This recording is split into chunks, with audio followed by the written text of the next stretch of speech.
Double standard यानी दोगलेपन की जब भी बात होगी तो उसमें हमारे देश की न्याय व्यवस्था, जुडिशरी और कानून व्यवस्था यानी पुलिस का नंबर सबसे पहला होगा।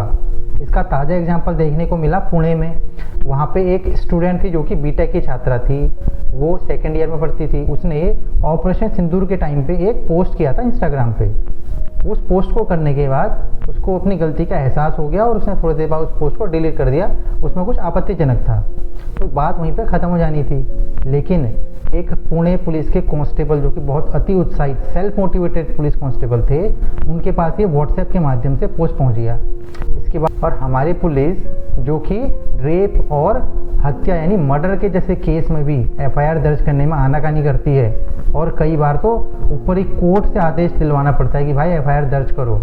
ऐसी पुलिस ने तुरंत एफआईआर दर्ज कर ली और आनन फानन में उस लड़की को, उस छात्रा को अरेस्ट भी कर लिया। यहीं पे बात नहीं रुकी, वहाँ के जो कॉलेज का प्रशासन था उसने क्या किया, तुरंत उस छात्रा को रस्टिकेट कर दिया यानी कॉलेज से निकाल दिया। इसके बाद जब मामला अदालत में गया तो अदालत तो हमेशा क्या करती है, वो उसे कस्टडी में भेज देती है। 15-20 दिन की कस्टडी में चली गई। उसके बाद वो लड़की ने हाई कोर्ट का रुख किया तो फाइनली हाई कोर्ट में 20 दिन के बाद उसको जमानत मिली। और जमानत देते हुए हाई कोर्ट के जजों ने एक तो पुलिस प्रशासन को लताड़ा और उसके कॉलेज प्रशासन को लताड़ा कि भाई इतनी क्या जल्दबाजी थी, ऐसा क्या कर दिया उस लड़की ने। एक तो 19 साल की लड़की, दूसरा उसने पोस्ट किया, चलो मान लिया उसने गलती की, लेकिन उसको अपनी गलती का एहसास हो गया, उसने डिलीट कर दी पोस्ट, उसने माफ़ी भी मांग ली। उसके बाद ऐसी क्या जल्दी थी कि भैया उसको तुमने अरेस्ट कर लिया। उसके एग्ज़ाम चल रहे थे, 2 एग्ज़ाम उसके छूट गए, उसको अरेस्ट भी कर लिया, उसके बाद कॉलेज से भी निकाल दिया। उसका मतलब तुमने फ्यूचर एक तरीके से पूरे अंधकार में भेज दिया उसको। दूसरा चेहरा देखिए क्या हुआ मध्य प्रदेश में। आपने एक वीडियो जरूर देखा होगा जिसमें वहाँ के मध्य प्रदेश सरकार के मंत्री थे विजय शाह। उन्होंने हमारे देश की आन बान शान भारतीय सेना की कर्नल सूफिया कुरैशी को आतंकियों की बहन बताया, यानी उसके मुस्लिम होने की वजह से उसे आतंकवादियों की बहन बता दिया। इसका वीडियो पूरी जगह वायरल हुआ, पूरे देश में वायरल हुआ, हर किसी ने इस पर चर्चा की। मैंने भी इस पर एक वीडियो बनाई थी। तो इस पर क्या होना था, इस पर सबसे पहले तो उस पर कार्रवाई होनी थी उस मंत्री पे। उसको मंत्री पद से पहले बर्खास्त करना था, उसको अरेस्ट करना था, उसके ऊपर गंभीर धाराओं में मुकदमा दर्ज करना था, लेकिन ऐसा कुछ भी नहीं हुआ। उसके बाद वहाँ के हाई कोर्ट ने इसका सुओ मोटो कॉग्निजेंस लिया। कॉग्निजेंस मतलब स्वतः संज्ञान लिया और कहा कि इनके खिलाफ कार्रवाई होनी चाहिए, इनके खिलाफ एफआईआर होनी चाहिए।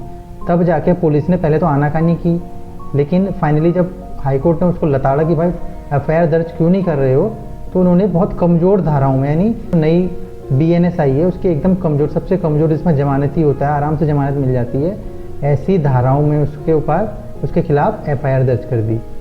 चला गया सुप्रीम कोर्ट में। तो सुप्रीम कोर्ट ने क्या किया, सबसे पहले तो उसकी गिरफ्तारी पर रोक लगाई कि भाई इसे गिरफ्तार नहीं करना है, ठीक है। उसके बाद एक एसआईटी बना दी, स्पेशल इन्वेस्टिगेशन टीम बना दी 3 आईपीएस ऑफिसर की। भाई जिस वीडियो पे पूरे भारत में बवाल है, वो सब ने देखा, वीडियो ऑन रिकॉर्ड है। उसके बाद वो मंत्री उसको सफाई भी दे रहा है उस वीडियो पे कि मेरे से गलती होगी, मेरा मतलब ये नहीं था, मेरा मतलब वो था। तो भाई ऐसे में एसआईटी बनाने की क्या ज़रूरत है। एसआईटी मतलब बड़े बड़े मामलों में बनाई जाती है। यहाँ पे 3 आईपीएस ऑफिसरों को आपने टाइम वेस्ट करने के लिए वहाँ लगा दिया, जो कि किसी और काम में लगते, कोई और जांच करते। उन 3 आईपीएस ऑफिसरों को आपने एक एसआईटी में लगा दिया। वो एसआईटी क्या करेगी, वो बैठी रहेगी, वो सालों साल उस पर जांच चलती रहेगी और एक दिन फाइनली क्या होगा, वो एसआईटी क्लोजर अपना रिपोर्ट दे देगी। तब तक वो मंत्री ऐश काटेगा, मलाई काटेगा और धौंस दिखाएगा कि भाई लो और करो मेरे ऊपर एफआईआर। तो भाई क्या हो रहा है, क्या चल क्या रहा है देश में। तब एक तरफ तो तुम एक 19 साल की लड़की को 20 दिन के लिए जेल में भेज देते हो, उसको रस्टिकेट कर देते हो, उसके एग्जाम खत्म हो जाते हैं। दूसरी तरफ आप एक मतलब चल क्या रहा है देश में, समझ नहीं आ रहा। आम आदमी के लिए कानून अलग है, नेताओं के लिए कानून अलग है। फिर आप बोलते हो जी कानून सबके लिए बराबर है। कैसे बराबर है भाई, दिख नहीं रहा क्या। इसीलिए तो आम आदमी का जो धीरे धीरे ना कानून व्यवस्था से, पुलिस से तो पहले से उसका विश्वास खत्म है, अब न्याय व्यवस्था जुडिशरी से भी उसका विश्वास धीरे धीरे खत्म होता जा रहा है। अब पता नहीं कौन इस पर क्या करेगा क्या नहीं करेगा। और एसआईटी बन गई है, एसआईटी खेलते रहो।